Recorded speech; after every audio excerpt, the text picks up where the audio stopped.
बिस्मिल्लाहिर्रहमानिर्रहीम। मुअज़्ज़ज़ सामीन गिरामी कदर, शिफा के बहुत से वज़ाइफ आपके सामने रखे हैं। आज जो शिफा का एक निहायत अहम वजीफा आप लोगों के सामने रखना है, इसमें सिर्फ शिफा का आंसर नहीं है बल्कि बीमारी लगने से पहले हिफ्ज़े मा तक़द्दुम के तौर पे जो अमल करना है वो भी शामिल है और मखलूक़ात के शर से बचने का अमल भी शामिल है और इसको बुनियादी तौर पर हिफाजत का एक वजीफा भी आप कह सकते हैं।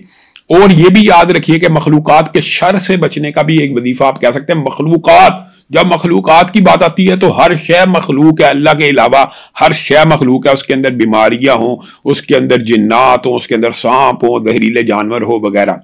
ये सही मुस्लिम की सही हदीस है और हौला बिनते हकीम इसकी रावी हैं।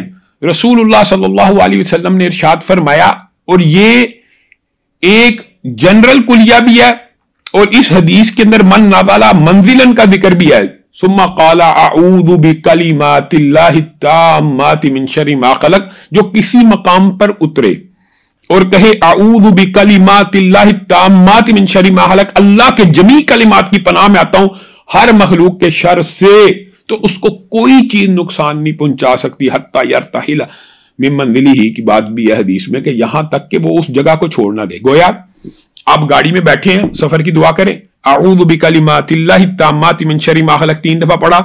गाड़ी के अंदर आपको कोई शय नुकसान नहीं पहुंचा सकती जब तक आप न उतरे।